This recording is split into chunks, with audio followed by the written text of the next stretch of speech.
So the time is yours. I'll try my best to answer questions because I know there's some out there. Yes. I have a question. What is your opinion about some of the astronomers now that are coming out and saying that they have calendars that go back to the beginning of time and are trying to show the events of the Old Testament and New Testament, validifying those events that occurred based on astronomical whatevers? I know I'm concerned with that because of what you indicated, that the heavens changed at some point. So they are using it appears that they're using their computer, whatever it is that they do to mock this up, go back to kind of predict what the future might be. It's process logic.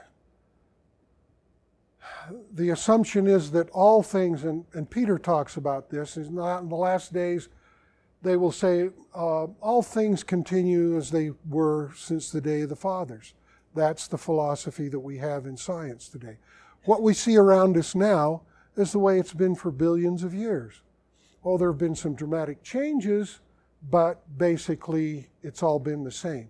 So the notion that we can look at current situations and events and then turn the clock back, so to speak, watch the planets move in different directions or whatever they do, to try to understand what happened in the past is a fallacy.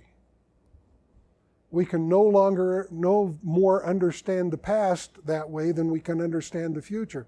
And coincidentally, once you do understand how these things happened in the past, you can understand then how they're going to happen in the future.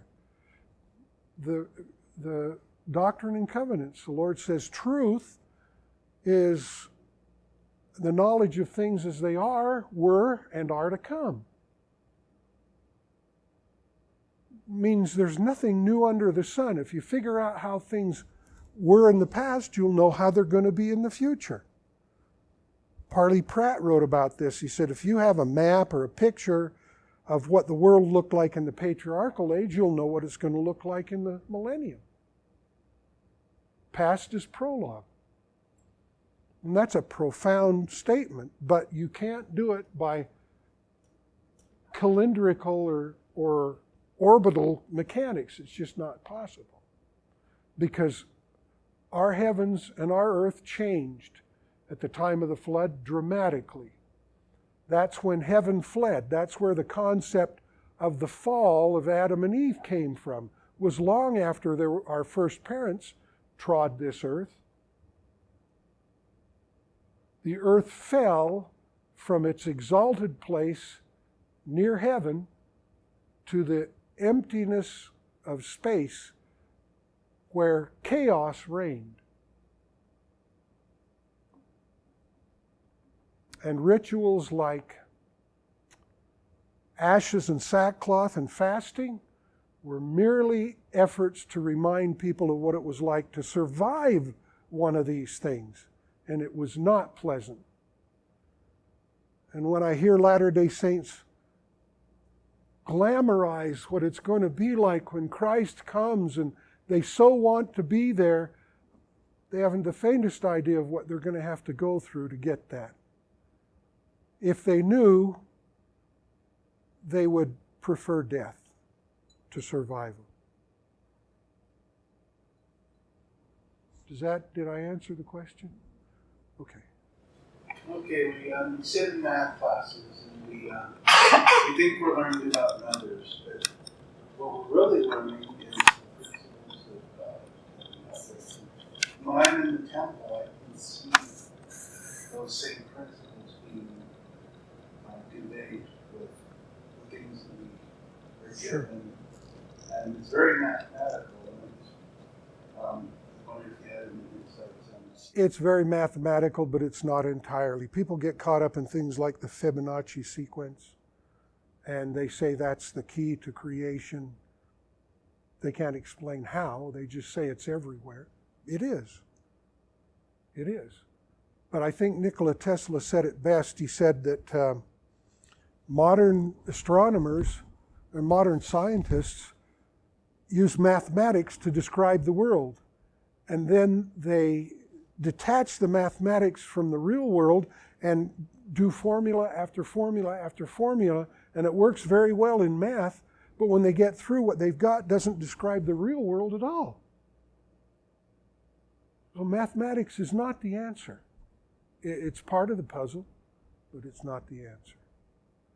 And there are a lot of symbolic numbers in the scriptures, and you must learn the origin of those numbers and how they were used. And it wasn't because they were mathematicians.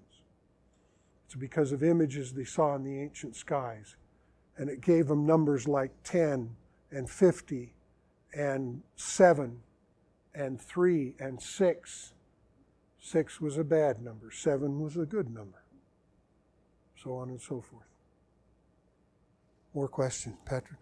We've been talking about Adam and Eve. You kind of put it in some parable. Now, I wasn't down until 98, but from what I don't remember any dates as to when the account was actually changed. It's been changed several times. We all know that. Yeah. But it's my understanding that the account used to state plainly that the story of Adam and Eve was a parable. That I don't know. I know that there was for example, Brigham Young first dictated the language of the modern endowment in the St. George Temple, and he learned it from Joseph Smith, who went through the endowment rituals upstairs in his store before the Nauvoo Temple was built. So I'm pretty sure, based on what I know of that first lecture, it was recorded by 3 or 4 people taking notes, shorthand, I assume. One of them was named Nuttall, I believe, N-U-T-A-L-L. And the lecture at the Vale is no longer taught.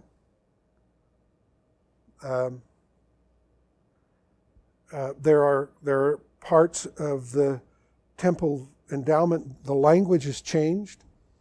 And what I am familiar with that has changed, the brethren were forced to change it by who? By us.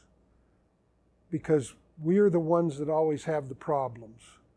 And we always cause the issues, you know. We are the ones that demand that something offends us or that we don't understand it and it's confusing, and wouldn't we rather not talk about that?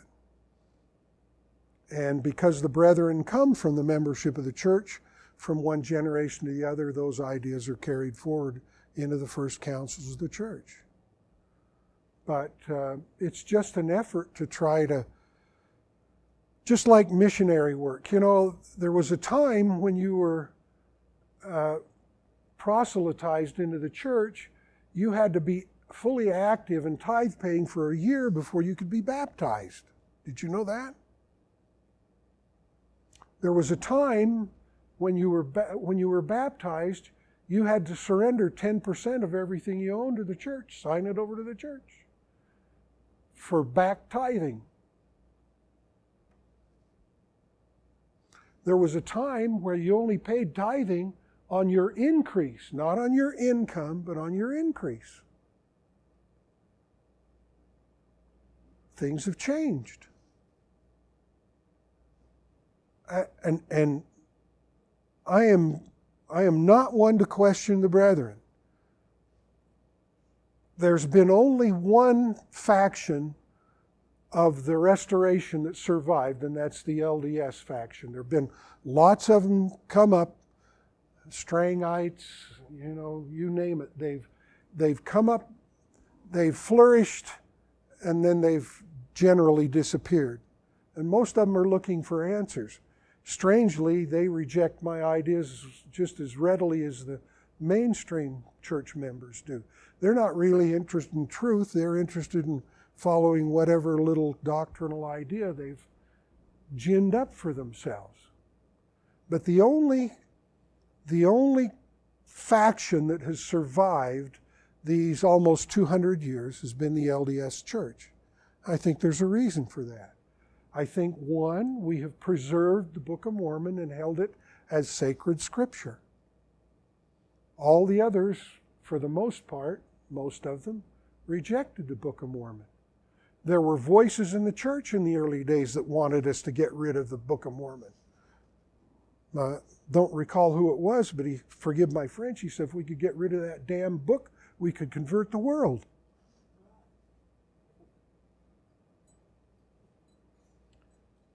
So, the LDS Church is the only game in town. And I think some of you recognize, what I consider to be palpable evidence of inspiration in the roof of the conference center. This major symbol appears out of nowhere on the top of a building that should have just been a gravel and tar roof. But they put a garden up there, and they put symbols up there, created a major number of symbols up there that are absolutely correct symbols. And I can find them nowhere else in LDS tradition.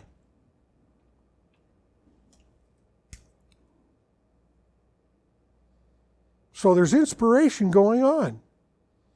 I don't see that very much in other groups like the Denver Snuffer, for example.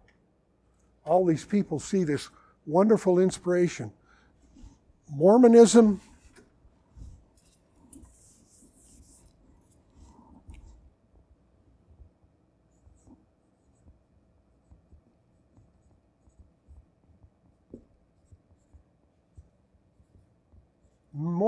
has been spiritualized, sanitized, homogenized,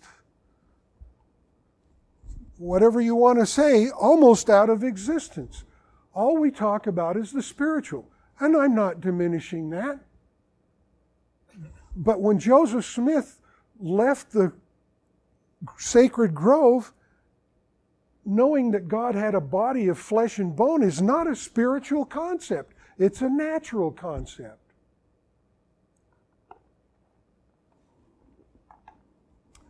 We go to the scriptures and we see something we don't understand and we try to find a spiritual meaning in it.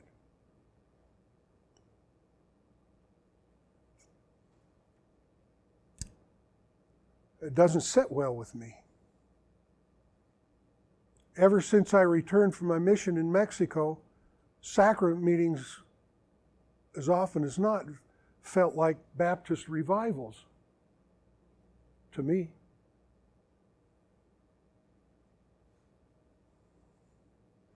Short of jumping up and shouting hallelujah,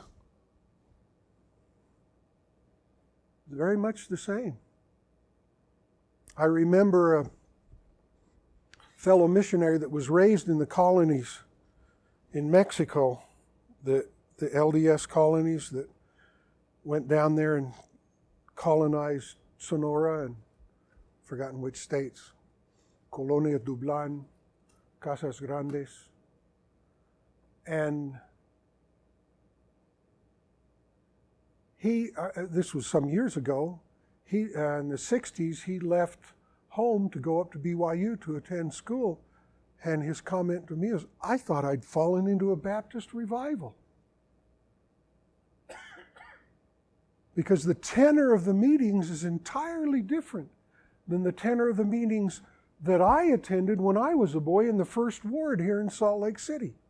Down on 7th South between 7th and 8th East, or 7th East between 7th and 8th South. Building is no longer there. The First Ward, the very first ward that was organized by the pioneers when they came into the valley.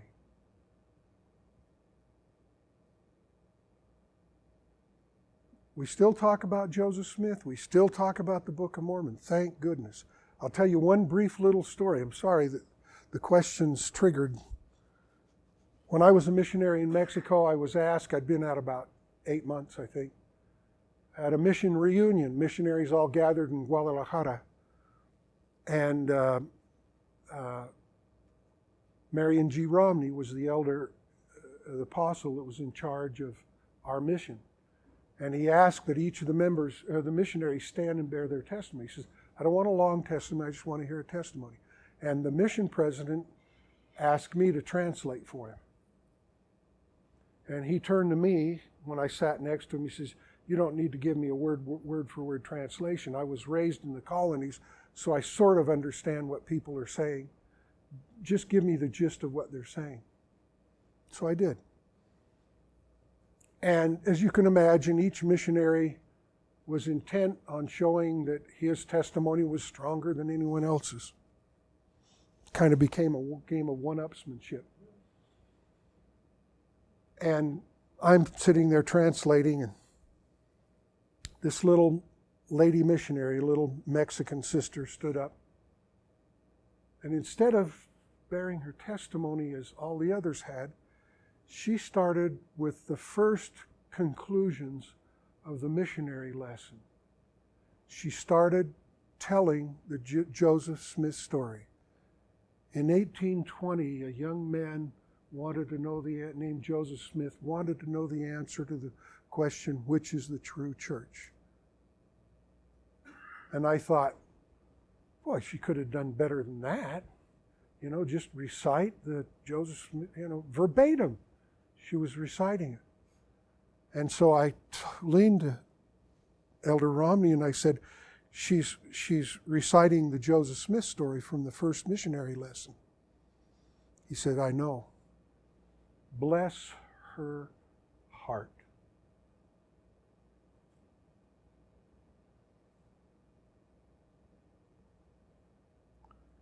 And I've tried to keep that foremost in my mind through my life.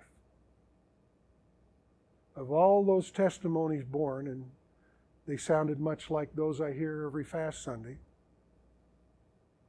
the one that President Romney appreciated, even commented on, was that one, the Joseph Smith story. In his mind, she had the missionary spirit. She knew what it was all about. So that's why when I start my lessons online, I say, Joseph Smith is our guide. He is our touchstone. It is from him that we take guidance, because it is from him that all of this comes from. Sorry. More questions? Are we about out of time? 10 after? We have 20 minutes, so. Okay, here and then here. Okay, we'll try to figure out where it is.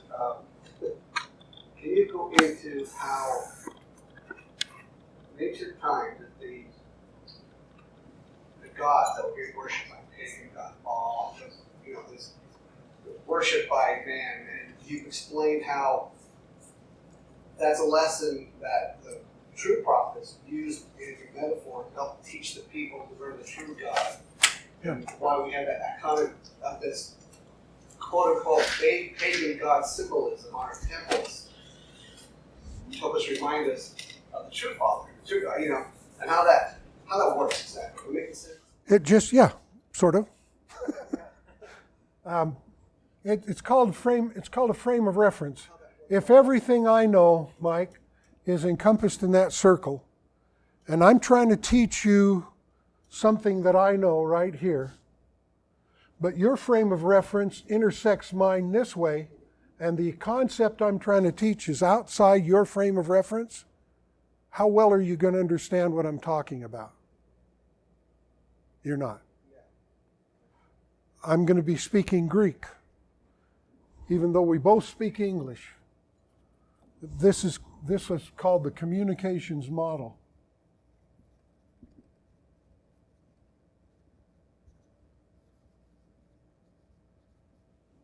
To truly understand someone, the circles should be superimposed.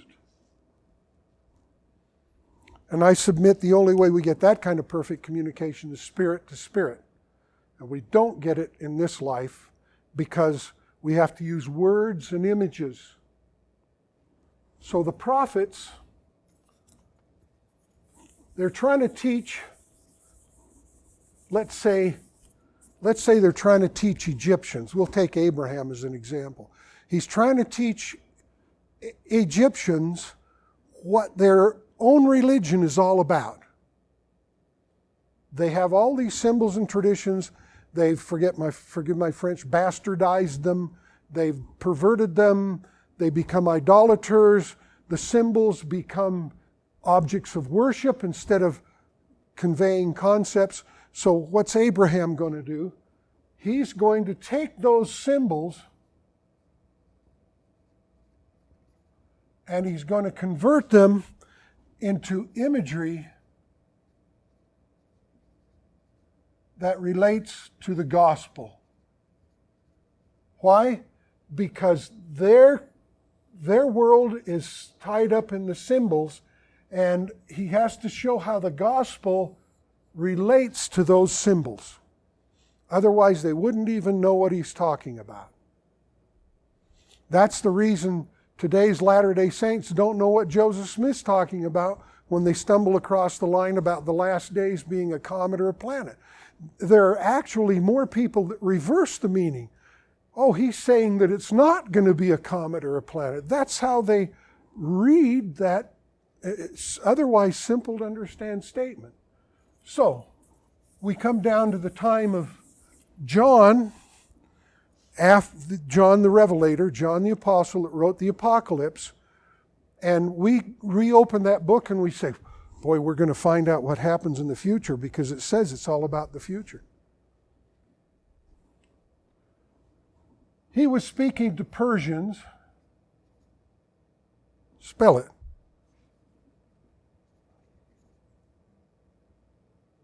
Anyway, you know, that's supposed to be Persians.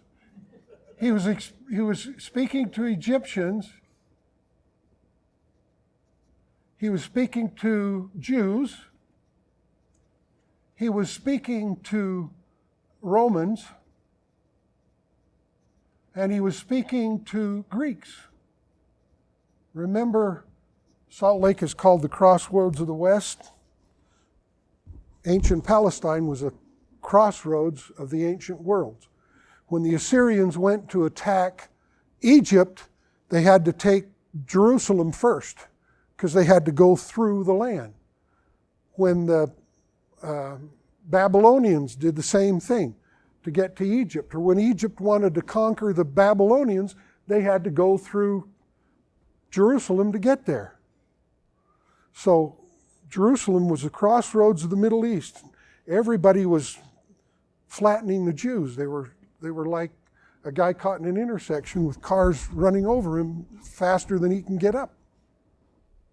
So how do you teach these people gospel concepts?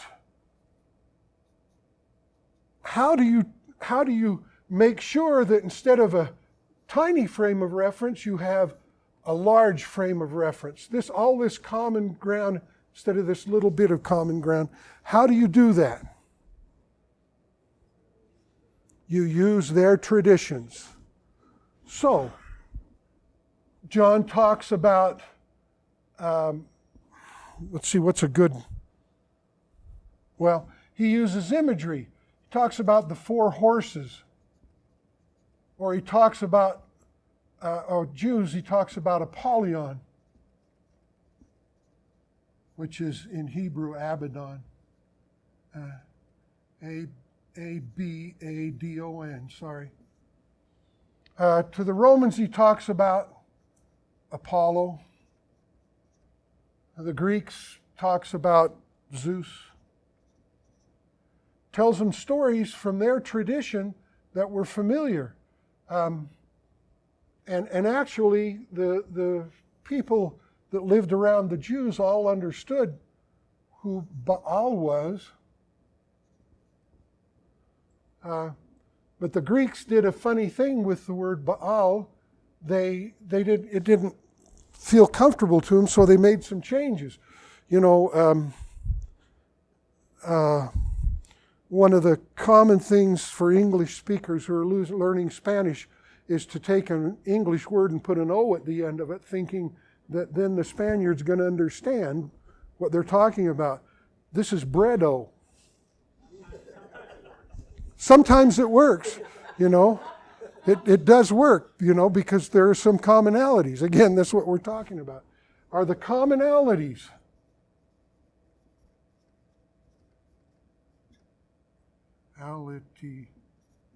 Commonalities.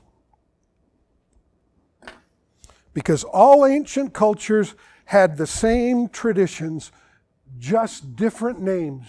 And they told the stories a little bit differently, but if you go back to the originals, where they came from, you can see the original story. You know the original story, you can see the variations that they had on them.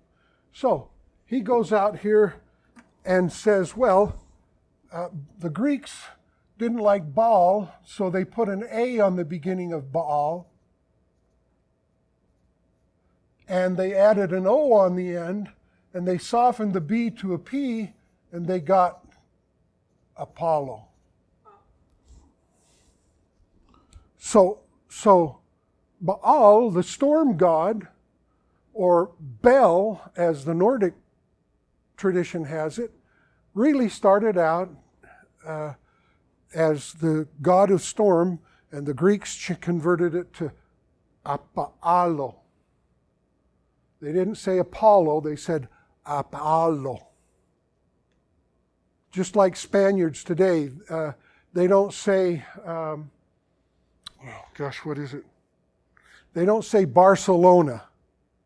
They say Barcelona. The Egyptians did the same thing. The great goddess was Hathor. That's how we read it. But her name was really, am I going to get it right here?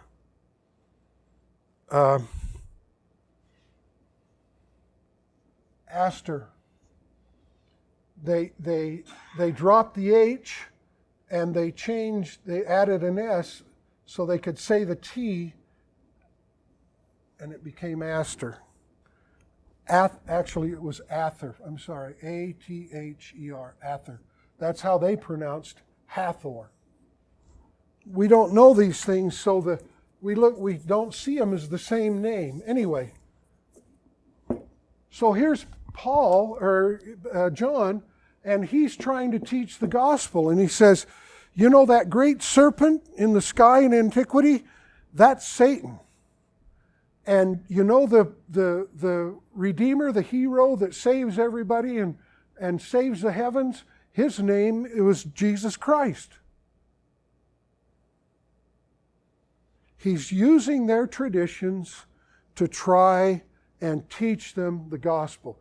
The same thing that Adam did, only Adam could point to them in the sky. He lived while those things were there. And he used them as gospel principles. Now, if you think that sounds strange, know this. Our world was created the same way every world is. We're not a one-off creation. We are a cookie cutter. And every world that has ever been created was created with these images in the heavens. So this imagery is the language not just of the prophets, but of the gods. And our Father respects that, and when He gives revelations, He uses this imagery. And if you don't know the meaning of the imagery, you miss the message. Sorry. I hope that explains why they had to use the pagan traditions to try to teach the gospel. I just had a simple question. At the end of your lecture, you talked about Adam and Eve and the fable, and it's resonated because that's the stuff I've been learning lately. Where do you find resources about that and that you can go? No, nobody else. Yeah. It's like I said. Once you demolish the false construct, the false framework that you've been given, once you go back, we don't understand what we see in the world until we can put it on a framework, you know?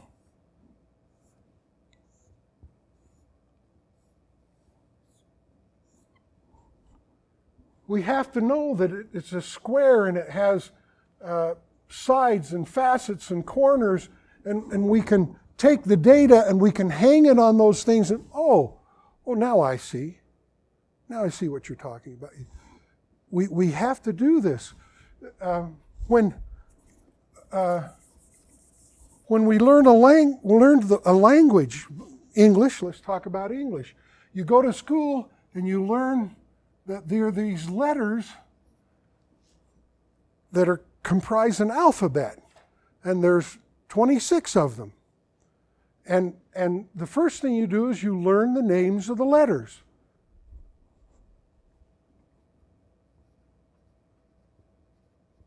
That's an A, that's a B, that's a C. You learn the name, A, B, C, D, E, F, G, H.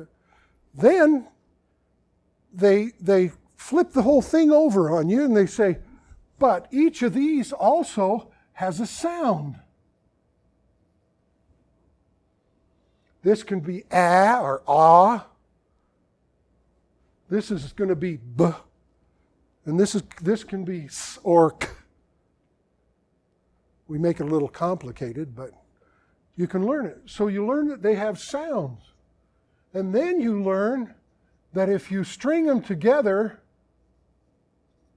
you get words. You can say, put an M and an E together, and it's me. And then you discover that you can put words together and write sentences. My goodness, a sentence. See Dick run. Look, Jane, see Dick run. Run, run, run, Dick.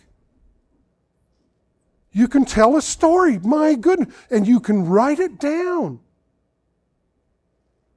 And then you discover that those sentences can be strung together in paragraphs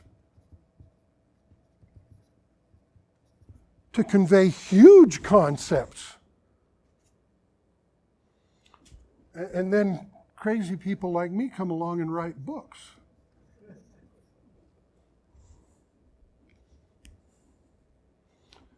The ancients learned the same thing. The same sort of thing. They didn't always get to an alphabet. They used pictographs.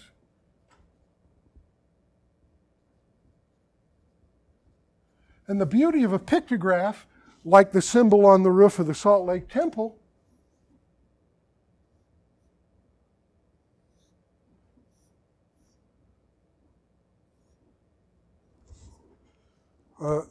conference center, forgive me.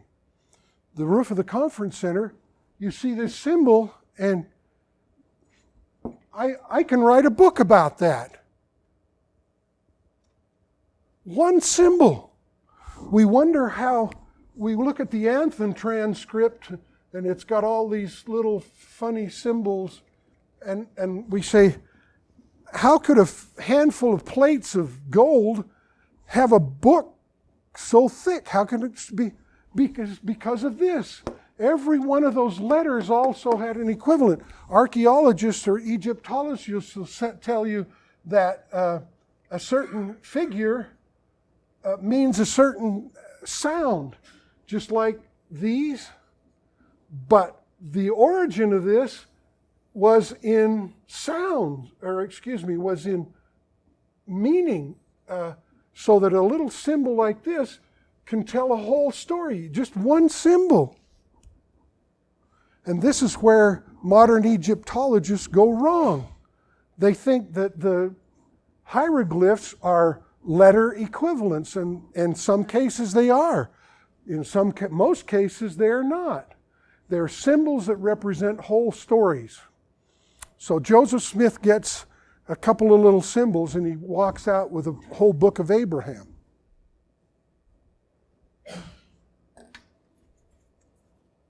Did that help?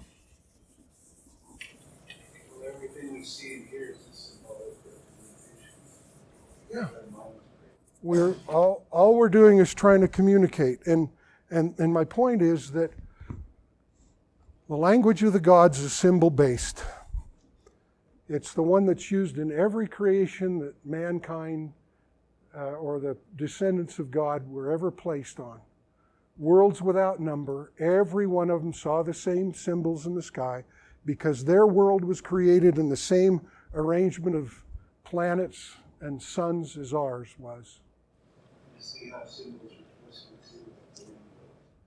Yeah, that's just another of the perversions of that which is sacred. That's why we have evil symbols in our temples. That's why we're pagans, because we have evil symbols on our temple. And all those people are doing is parading their ignorance so that everyone can see it. They have no concept of these things. And Latter-day... Huh? Yeah, we get it all backwards. That's Satan's plan. Pervert everything. Anytime there's some truth, find a way to twist it a little bit so people don't properly understand it. Any more questions? Yes. You got another book coming out? No. I'm revising my online lessons. You can go to Mormon Prophecy and go to the online video classes. There's a tab there that'll tell you a little short summary of what each lesson's about. I suggest you start with the first one and follow them sequence because they build one upon another. I am in the process of redoing them so they'll be less boring and more informative and a higher quality video to go with it. I'm sorry, what? Sometime this winter, early spring. You know, I see a lot of significance with like helices and swirls and things like that. Especially if you look at like big pictures of space, you can see the galaxies are all kind of aligned in swirls and helices. What you're talking about is a concept called the electric universe. This is, of course, mainstream science looks at this and laughs. But what it means is that all matter has a charge. And if you've ever studied atomic structure and chemical reactions, you know they talk about valences and all the rest. Everything is electrical. We don't live in a relative universe at all. It's all in real time. In a relative universe where the speed of light is the fastest way to convey information from one end of the galaxy to the other, or from one side of the universe to another. In an electric universe, there is no speed limit. It happens nearly instantaneously. So that when God says that he's aware of everything that's happening, he's not kidding. An astronomer will tell you that the light from this little twinkler up here has been traveling at 186,000 miles per second for the last million years in order that you could glance up and see it today. That light you're seeing there was produced millions of years ago. In an electric universe, you're seeing that star in real time. It's only our time that because we actually don't live like we have a time sequence that we live in. Most of the time we're actually just static, just in one place. Well, it's just a way of time is just a way of describing our existence, that's all. Any other questions? Thank you very much for coming. I appreciate your interest.